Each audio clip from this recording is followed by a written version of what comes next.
स्वर्ग खंड, धर्म तीर्थ आदि की महिमा, यमुना स्नान का महात्म्य, हेमकुंडल वैश्य और उसके पुत्रों की कथा एवं स्वर्ग तथा नरक में ले जाने वाले शुभाशुभ कर्मों का वर्णन। नारद जी कहते हैं, धर्म के ज्ञाता युधिष्ठिर, कुरुक्षेत्र से तीर्थयात्री को परम प्राचीन धर्म तीर्थ में जाना चाहिए, जहाँ महाभाग धर्म ने उत्तम तपस्या की थी। धर्मशील मनुष्य एकाग्रचित्त वहां स्नान करके अपनी 7 पीढ़ियों तक को पवित्र कर देता है। वहां से उत्तम कलापवन की यात्रा करना उचित है। उस तीर्थ में एकाग्रता पूर्वक स्नान करके मनुष्य अग्निष्टोम यज्ञ का फल पाता और विष्णु लोक को जाता है। राजन, तत्पश्चात मानव सौगंधिक वन की यात्रा करे। उस वन में प्रवेश करते ही वह सब पापों से मुक्त हो जाता है। उसके बाद नदियों में श्रेष्ठ सरस्वती आती है, जिन्हें प्लक्षा देवी भी कहते हैं। उनमें जहाँ वाल्मीकि बाबी से जल निकला है, वहां स्नान करे। फिर देवताओं तथा पितरों का पूजन करके मनुष्य अश्वमेध यज्ञ का फल पाता है। भारत, सुगंधा, शतकुंभा तथा पंचयज्ञ की यात्रा करके मनुष्य स्वर्गलोक में प्रतिष्ठित होता है। तत्पश्चात तीनों लोकों में विख्यात सुवर्ण नामक तीर्थ में जाए। वहां पहुंचकर भगवान शंकर की पूजा करने से मनुष्य अश्वमेध यज्ञ का फल पाता और गणपति पद को प्राप्त होता है। वहां से धूमवंती को प्रस्थान करे। वहां 3 रात निवास करने वाला मनुष्य मनोवांछित कामनाओं को प्राप्त कर लेता है, इसमें तनिक भी संदेह नहीं है। देवी के दक्षिणार्थ भाग में रथावर्त नामक स्थान है। वहां जाकर श्रद्धालु एवं जितेंद्रिय पुरुष महादेव जी की कृपा से परम गति को प्राप्त होता है। तत्पश्चात महागिरी को नमस्कार करके गंगा द्वार हरिद्वार की यात्रा करे तथा वहां एकाग्रचित्त हो कोटि तीर्थ में स्नान करे। ऐसा करने वाला पुरुष पुंडरीक यज्ञ का फल पाता और अपने कुल का भी उद्धार कर देता है। वहां 1 रात निवास करने से सहस्त्र गोदान का फल मिलता है। सप्तगंग, त्रिगंग और शक्रावत नामक तीर्थ में देवता तथा पितरों का विधि पूर्वक तर्पण करने वाला पुरुष पुण्य लोक में प्रतिष्ठित होता है। इसके बाद कनखल में स्नान करके 3 रात तक उपवास करने वाला मनुष्य अश्वमेध यज्ञ का फल पाता और स्वर्ग लोक को जाता है। वहां से ललिता में जो राजा शंतनु का उत्तम तीर्थ है जाना चाहिए। राजन, वहां स्नान करने से मनुष्य कभी दुर्गति नहीं होती। महाराज युधिष्ठिर, तत्पश्चात उत्तम कालिंदी तीर्थ की यात्रा करनी चाहिए। वहां स्नान करने से मनुष्य दुर्गति में नहीं पड़ता। नरश्रेष्ठ, पुष्कर, कुरुक्षेत्र, ब्रह्मावर्त, पृथुदक, अभिमुक्त क्षेत्र, काशी तथा सुवर्ण नामक तीर्थ में भी जिस फल की प्राप्ति नहीं होती, वह यमुना में स्नान करने से मिल जाता है। निष्काम या सकाम भाव से भी जो यमुना जी के जल में गोता लगाता है, उसे इस लोक और परलोक में दुख नहीं देखना पड़ता। जैसे कामधेनु और चिंतामणि मनोगत कामनाओं को पूर्ण कर देती है, उसी प्रकार यमुना में किया हुआ स्नान सारे मनोरथों को पूर्ण करता है। सतयुग में तप, त्रेता में ज्ञान, द्वापर में यज्ञ तथा कलयुग में दान सर्वश्रेष्ठ माने गए हैं। किंतु कलिंद कन्या यमुना सदा ही शुभकारिणी है। राजन, यमुना के जल में स्नान करना सभी वर्णों तथा समस्त आश्रमों के लिए धर्म है। मनुष्य को चाहिए कि वह भगवान वासुदेव की प्रसन्नता, समस्त पापों की निवृत्ति तथा स्वर्गलोक की प्राप्ति के लिए यमुना के जल में स्नान करे। यदि यमुना स्नान का अवसर न मिला तो सुंदर, सुपुष्ट, बलिष्ठ एवं नाशवान शरीर की रक्षा करने से क्या लाभ। विष्णु भक्ति से रहित ब्राह्मण, विद्वान पुरुषों से रहित श्राद्ध, ब्राह्मण भक्ति से शून्य, क्षत्रिय, दुराचार से दूषित, कुल दंभ युक्त, धर्म क्रोध पूर्वक किया हुआ तप, दंताप रहित, ज्ञान प्रमाद पूर्वक किया हुआ शास्त्राध्ययन, पर पुरुष में आसक्ति रखने वाली नारी, मद युक्त ब्रह्मचारी, बुझी हुई आग में किया हुआ हवन, कपटपूर्ण भक्ति जीविका का साधन बनी हुई कन्या, अपने लिए बनाई हुई रसोई, शूद्र सन्यासी का साधा हुआ योग, कृपण का धन, अभ्यास रहित विद्या, विरोध पैदा करने वाला ज्ञान, जीविका के साथ बने हुए तीर्थ और व्रत, असत्य और चुगली से भरी हुई वाणी, 6 कानों में पहुंचा हुआ गुप्त मंत्र, चंचल चित्त से किया हुआ जप, अश्रोत्रिय को दिया हुआ दान, नास्तिक मनुष्य तथा अश्रद्धा पूर्वक किया हुआ समस्त परलौकिक कर्म, ये सब के सब जिस प्रकार नष्ट प्राय माने गए हैं, वैसे ही यमुना स्नान के बिना मनुष्यों का जन्म भी नष्ट ही है। मन, वाणी और क्रिया द्वारा किए हुए आर्द्र, शुष्क, लघु और स्थूल सभी प्रकार के पापों को यमुना का स्नान दग्ध कर देता है। ठीक उसी तरह जैसे आग लकड़ी को जला डालती है, राजन, जैसे भगवान विष्णु की भक्ति में सभी मनुष्यों का अधिकार है, उसी प्रकार यमुना देवी सदा सबके पापों का नाश करने वाली है। यमुना में किया हुआ स्नान ही सबसे बड़ा मंत्र, सबसे बड़ी तपस्या और सबसे बढ़कर प्रायश्चित है। यदि मथुरा की यमुना प्राप्त हो जाए तो वो मोक्ष देने वाली मानी गई है। अन्यंत्र की यमुना पुण्यमयी तथा महापातकों का नाश करने वाली है, किंतु मथुरा में बहने वाली यमुना देवी विष्णु भक्ति प्रदान करती है। राजन, इस विषय में मैं तुमसे एक प्राचीन इतिहास का वर्णन करता हूँ। पूर्व काल के सतयुग की बात है। निषद नामक सुंदर नगर में एक वैश्य रहते थे। उनका नाम हेमकुंडल था। वे उत्तम कुल में उत्पन्न होने के साथ ही सत्कर्म करने वाले थे। देवता, ब्राह्मण और अग्नि की पूजा करना उनका नित्य का नियम था। वे खेती और व्यापार का काम करते थे। पशुओं के पालन पोषण में तत्पर रहते थे। दूध, दही, मट्ठा, घास, लकड़ी, फल मूल, लवण, अदरक, पीपल, धान्य, शाक, तेल, भांति भांति के वस्त्र, धातुओं के सामान और ईख के रस से बने हुए खाद्य पदार्थ, गुड़, खांड, शक्कर आदि इन्हीं सब वस्तुओं को सदा बेचा करते थे। इस तरह नाना प्रकार के अन्य अन्य उपायों से वेश्य ने 8 करोड़ स्वर्ण मुद्राएं पैदा की। इस प्रकार व्यापार करते उनके कानों तक के बाल सफेद हो गए। तदंतर उन्होंने अपने चित्त में संसार की क्षण भंगुरता का विचार करके उस धन के छठे भाग से धर्म का कार्य करना आरंभ किया। भगवान विष्णु का मंदिर तथा शिवालय बनवाए, पोखरा खुदवाया तथा बहुत सी बावलियां बनवाई। इतना ही नहीं, उन्होंने बरगद, पीपल, आम, जामुन और नीम आदि के जंगल लगवाए तथा सुंदर पुष्प वाटिका भी तैयार कराई। सूर्योदय से लेकर सूर्यास्त तक अन्न जल बांटने की उन्होंने व्यवस्था कर रखी थी। नगर के बाहर चारों ओर अत्यंत शोभायमान पासले बनवा दिए थे। राजन, पुराणों में जो जो दान प्रसिद्ध है वे सभी दान उन धर्मात्मा वैश्य ने दिए थे। वे सदा ही दान, देव पूजा तथा अतिथि सत्कार में लगे रहते थे। इस प्रकार धर्म कार्य में लगे हुए वैश्य के 2 पुत्र हुए। उनके नाम थे श्री कुंडल और विकुंडल। उन दोनों के सिर पर घर का भार छोड़कर हेमकुंडल तपस्या करने के लिए वन में चले गए।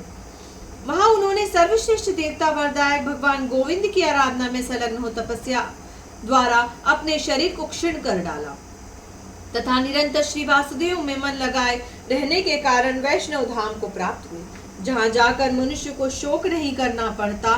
तत्पश्चात उस वैश्य के दोनों पुत्र जब तरुण हुए तो उन्होंने बड़ा अभिमान हो गया। वे धन के गर्व से उत्मन्त हो उठे। उनका आचरण बिगड़ गया और दुर्व्यसनों में आसक्त हो गए। धर्म कर्मों की और उनकी दृष्टि नहीं जाती थी। वे माता की आज्ञा तथा वृद्ध पुरुषों का कहना नहीं मानते थे। दोनों ही दुरात्मा और कुमार्गगामी हो गए। वे अधर्म में ही लगे रहते थे। उन दुष्टों ने पराई स्त्रियों के साथ व्यभिचार आरंभ कर दिया। वे गाने बजाने में मस्त रहते और सैकड़ों वेश्याओं के साथ रहते थे। चिकनी चुपड़ी बातें बनाकर हा मिलने वाले चापलूस ही उनके संगी थे। उन्हें मद्य पीने का चस्का लग गया था। इस प्रकार सदा भोग परायण होकर पिता के धन का नाश करते हुए वे दोनों भाई अपने रमणीय भवन में निवास करते। धन का दुरुपयोग करते हुए उन्होंने वेश्याओं, गुंडों, नटों, मल्लों, चारणों तथा बंदियों को अपना सारा धन लुटा दिया। उसर में डले हुए बीज की भांति सारा धन उन्होंने अपात्रों को ही दिया। पात्र को कभी दान नहीं दिया। ब्राह्मण के मुख में अन्न का होम नहीं किया तथा समस्त भूतों का भरण पोषण करने वाले सर्व पाप नाशक भगवान विष्णु की कभी पूजा नहीं की। इस प्रकार उन दोनों का धन थोड़े ही दिनों में समाप्त हो गया। इससे उन्हें बड़ा दुख हुआ। उनके घर में ऐसी कोई वस्तु नहीं बची जिससे वे अपना निर्वाह करते। द्रव्य के अभाव में समस्त स्वजनों, बांधवों के सेवकों तथा आश्रितों ने भी उन्हें त्याग दिया। उस नगर में उनकी बड़ी शोचनीय स्थिति हो गई। इसके बाद उन्होंने चोरी करना आरंभ किया। राजा तथा लोगों के भय से डरकर वे अपने नगर से निकल गए और वन में जाकर रहने लगे। अब वे सबको पीड़ा पहुंचाने लगे। इस प्रकार पापपूर्ण आहार से उनकी जीविका चलने लगी। तदंतर एक दिन उनमें से एक तो पहाड़ पर गया और दूसरे ने वन में प्रवेश किया।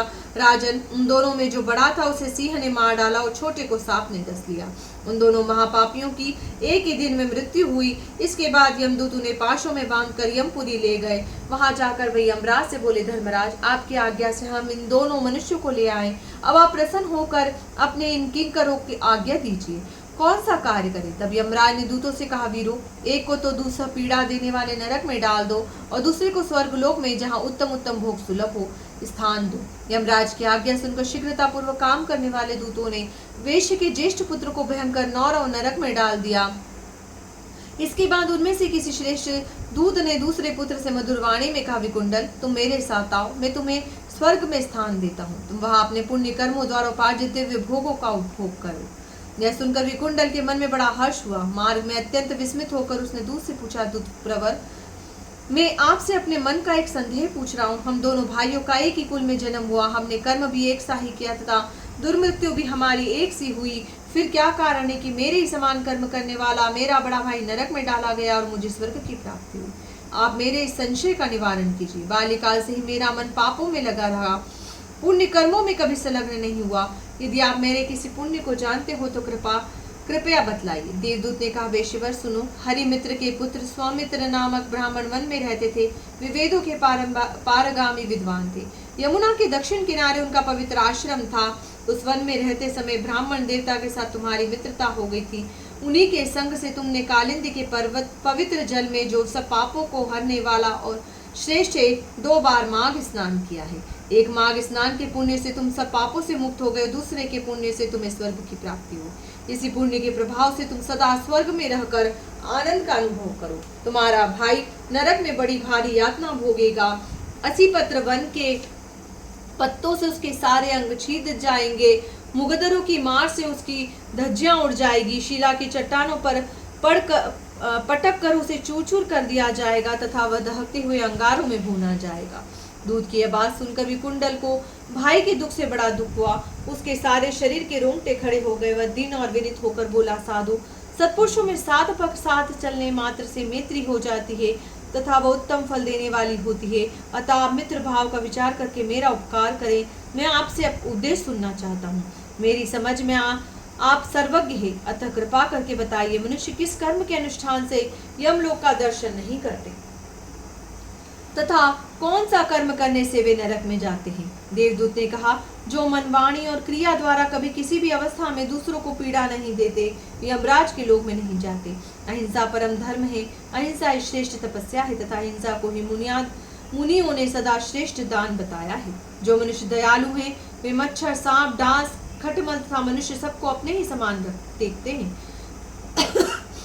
जो अपनी जीविका के लिए जलचर और थलचर जीवों की हत्या करते हुए कालसूत्र नामक नरक में पड़कर दुर्गति भोगते हैं, वहां उनके कुत्ते का मांस खाना तथा पीप और रक्त पीना पड़ता है। वे चर्बी की कीच में डूबकर अधोमुखी कीड़ों द्वारा डसे जाते हैं। अंधेरे में पड़कर वे एक दूसरे को खाते और परस्पर आघात करते। इस अवस्था में भयंकर चित्कार करते हुए वे एक कल्प तक वहां निवास करते हैं। नरक से निकलने पर उन्हें दीर्घकाल तक स्थावर योनि में रहना पड़ता है। उसके बाद क्रूर प्राणी सैकड़ों बार तिर्यग्नियों में जन्म लेते हैं और अंत में मनुष्य योनि के भीतर जन्म से अंधे, काने, कुबड़े, पंगु, दरिद्र तथा अंगहीन होकर उत्पन्न होते हैं। इसलिए दोनों लोकों में सुख पाना चाहता है, उस धर्म के पुरुष को उचित है कि इस लोक और परलोक में मन, वाणी तथा क्रिया के द्वारा किसी भी जीव की हिंसा न करे।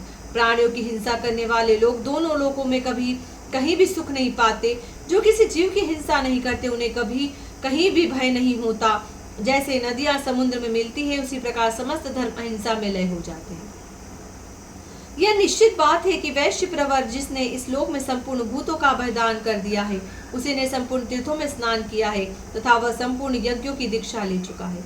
वर्णाश्रम धर्म में स्थित होकर शास्त्रोक्त आज्ञा का पालन करने वाले समस्त जितेंद्रिय मनुष्य सनातन ब्रह्मलोक को प्राप्त होते हैं। जो इष्ट और पूर्त में लगे रहते हैं, पंच यज्ञों का अनुष्ठान किया करते हैं, जिनके मन में सदा दया भरी रहती है, जो विषयों की ओर से निवृत्त, सामर्थ्यशाली, वेदवादी तथा सदा अग्निहोत्र परायण है, वे ब्राह्मण सर्वगामी होते हैं। शत्रुओं से घिरे होने पर भी जिनके मुख पर कभी दीनता का भाव नहीं आता, जो शूरवीर हैं, जिनकी मृत्यु संग्राम में ही होती है, जो अनाथ स्त्रियों, ब्राह्मणों तथा शरणागतों की रक्षा के लिए अपने प्राणों की बलि दे देते हैं, तथा जो पंगु, अंध, बाल, वृद्ध, अनाथ, रोगी तथा दरिद्रों का सदा पालन पोषण करते हुए सदा स्वर्ग में रहकर आनंद भोगते हैं, जो कीचड़ में फंसी हुई गाय तथा रोग से आतुर ब्राह्मण को देखकर उनका उद्धार करते हैं, जो गौ को ग्रास अर्पण करते हैं, गौ की सेवा, शुश्रूषा में रहते तथा गो को पीठ पर कभी सवारी नहीं करते वे स्वर्गलोक के निवासी होते हैं।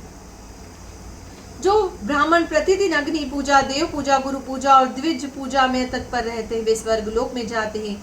बावली, कुआं और पोखरे बनवाने आदि के पुण्य का कभी अंत नहीं होता, क्योंकि वहां जलचर और थलचर जीव सदा अपनी इच्छा के अनुसार जल पीते रहते हैं। देवता भी बावली आदि बनने वाले को नित्य दान परायण कहते हैं। वैश्यवर प्राणी जैसे जैसे बावली आदि का जल पीते वैसे वैसे धर्म की वृद्धि होने से उसके बनने वाले मनुष्य के लिए स्वर्ग का निवास अक्षय हो जाता है। जल प्राणियों का जीवन है, जल के ही आधार पर प्राण टिके हैं। पात के मनुष्य भी प्रतिदिन स्नान करने से पवित्र हो जाते। प्रातः काल का स्नान बाहर और भीतर के मल को भी धो डालता है। प्रातः स्नान से निष्पाप होकर मनुष्य कभी नरक में नहीं पड़ता। जो बिना स्नान के भोजन करता है वह सदा मल का भोजन करने वाला है। जो मनुष्य स्नान नहीं करता, देवता और पितर उससे विमुख हो जाते हैं, वह अपवित्र माना गया है। वह नरक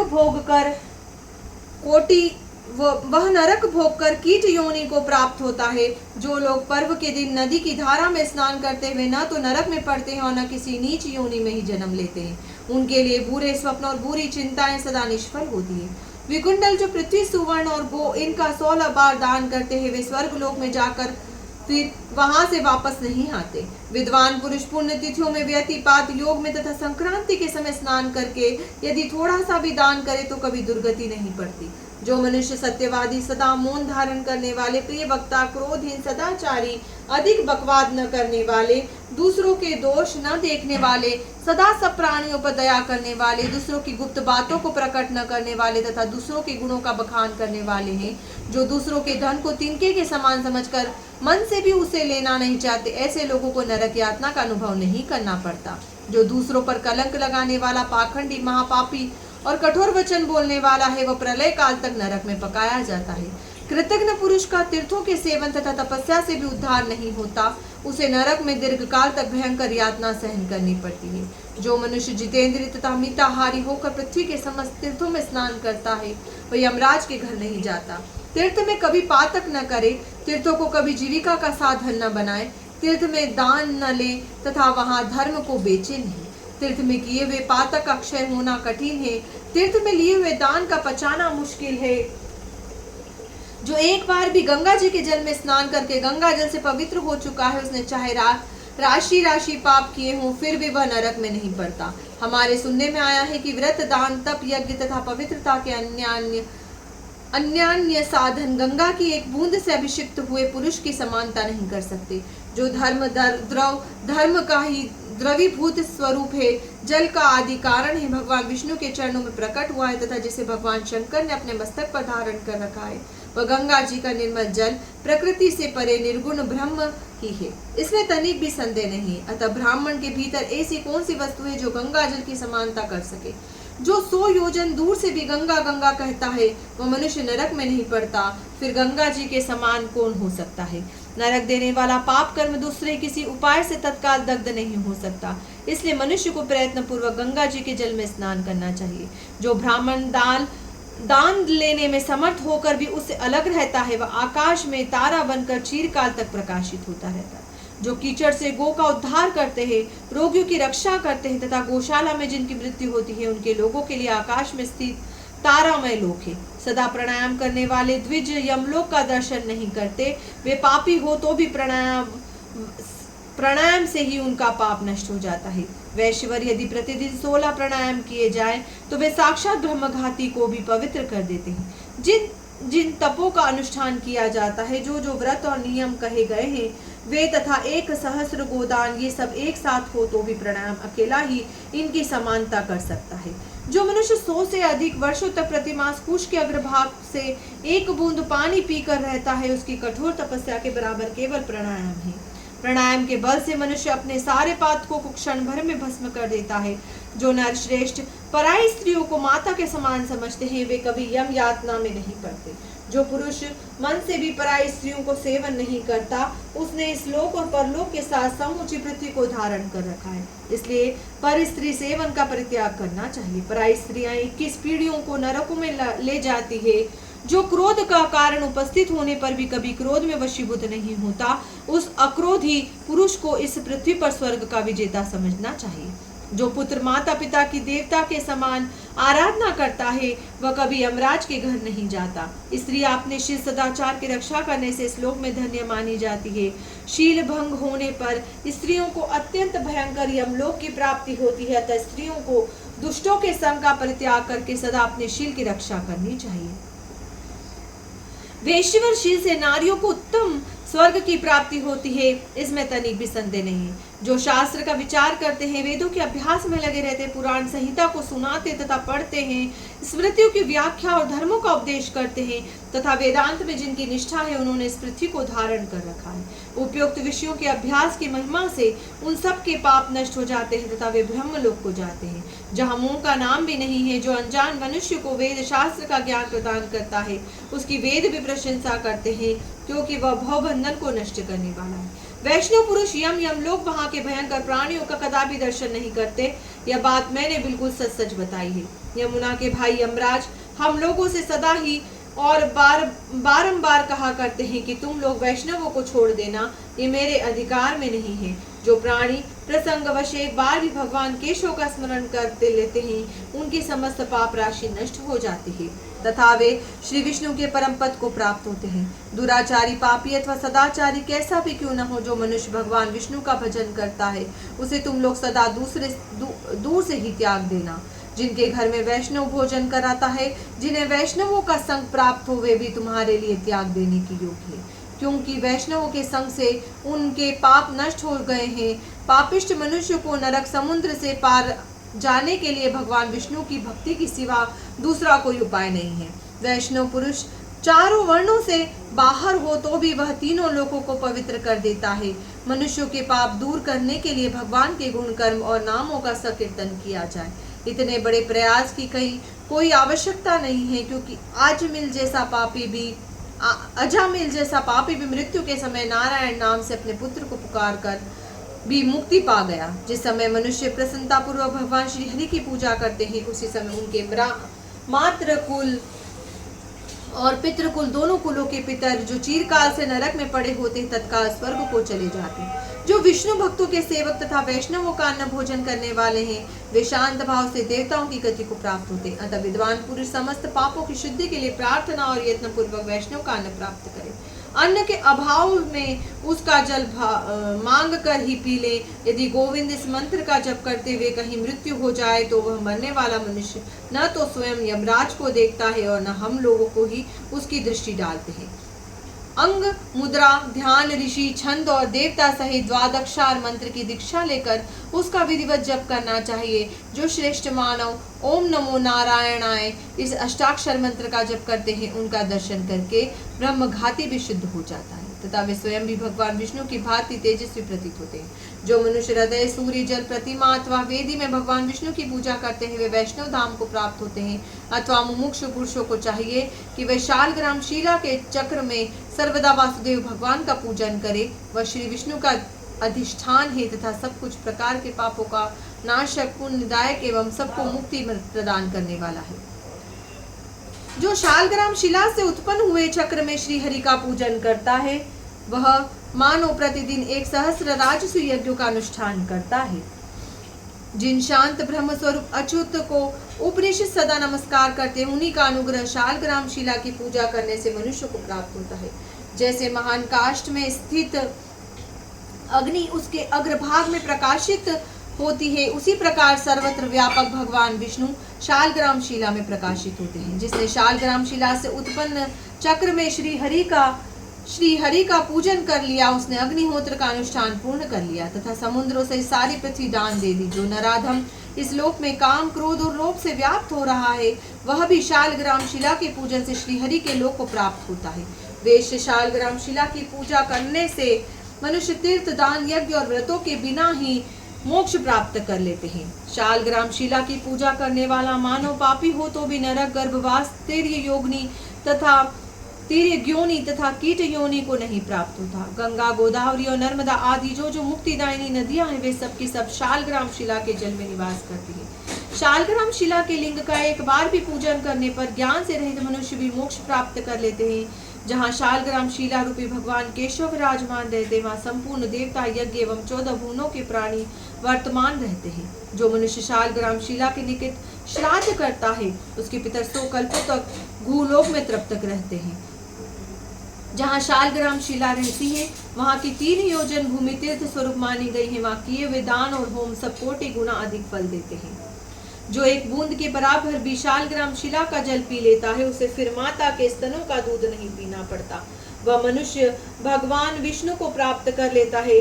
जो शालग्राम शिला के चक्र का उत्तम दान देता है, उसने पर्वत, वन और कानूनों सहित मानो समस्त भूमंडल का दान कर दिया। जो मनुष्य शालग्राम शिला को बेचकर उसकी कीमत उगाता है, वह विक्रेता उनकी बिक्री अनुमोदन करने वाला तथा उसकी परख करते समय अधिक प्रसन्न होने वाला, ये सभी नरक में जाते हैं। और जब तक संपूर्ण भूतों का प्रलय नहीं हो जाता, जब तक वही बने रहते।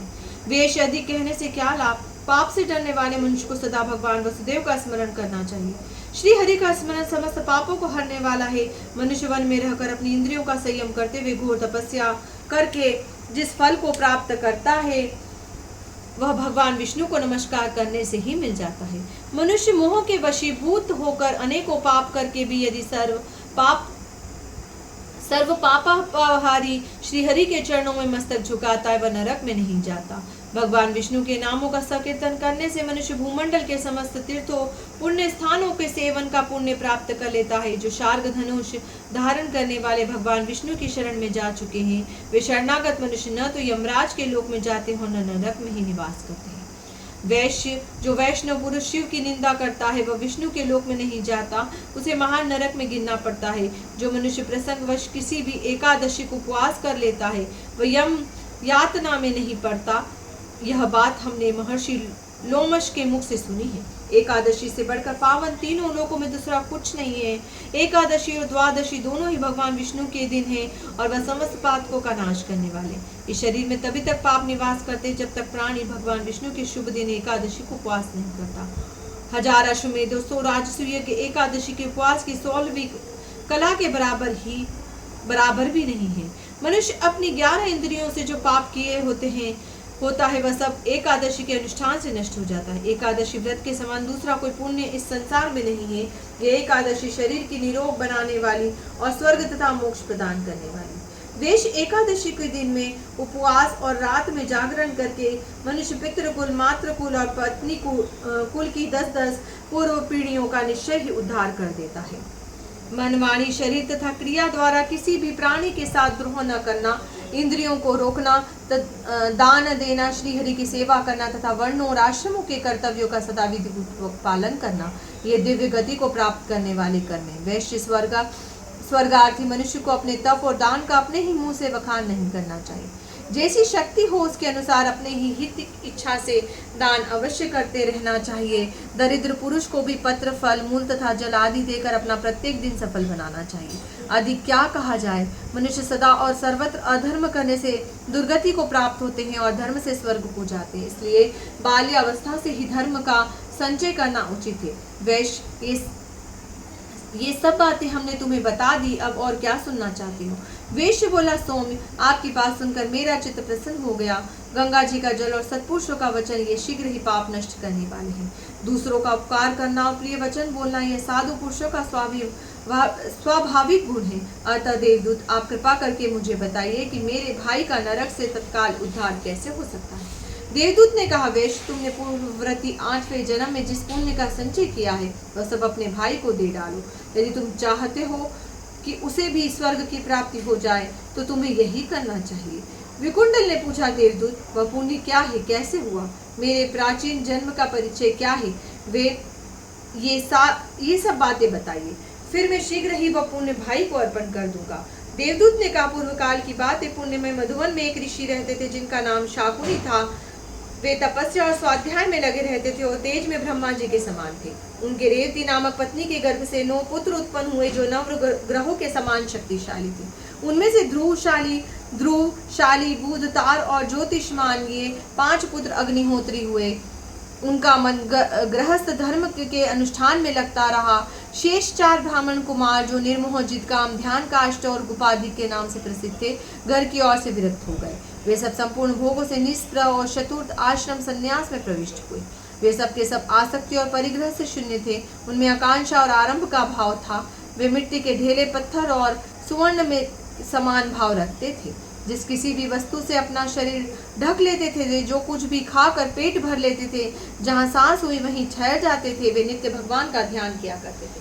उन्होंने निद्रा और आहार को जीत लिया था। वे बात और शीत का कष्ट सहन करने में पूर्ण समर्थ थे तथा समस्त चराचर जगत को विष्णु रूप देखते हुए लीला पूर्वक पृथ्वी पर विचरते रहते थे। उन्होंने परस्पर मौन व्रत धारण कर लिया था। वे स्वल्प मात्र में भी कभी किसी क्रिया का अनुष्ठान नहीं करते थे। उन्हें तत्व ज्ञान का साक्षात्कार हो गया था। उनके सारे संशय दूर हो चुके थे और वे चिन्मय तत्व के विचार में अत्यंत प्रवीण थे। वेश्य, उन दिनों तुम अपने पूर्ववर्ती 8वें जन्म में एक गृहस्थ ब्राह्मण के रूप में थे। तुम्हारा निवास मध्य प्रदेश में था। एक दिन उपयुक्त 4 ब्राह्मण सन्यासी किसी भी प्रकार के घूमते घामते मध्याह्न के समय तुम्हारे घर पर आए। उस समय उन्हें भूख और प्यास सता रही थी। बलि वैश्वदेव के पश्चात तुमने उन्हें अपने घर के आंगन में उपस्थित देखा। उन पर दृष्टि पड़ते ही तुम्हारे नेत्रों में आनंद के आंसू झलक आए। तुम्हारी वाणी गदगद हो गई। तुमने बड़े वेग से दौड़कर उनके चरणों में साष्टांग प्रणाम किया।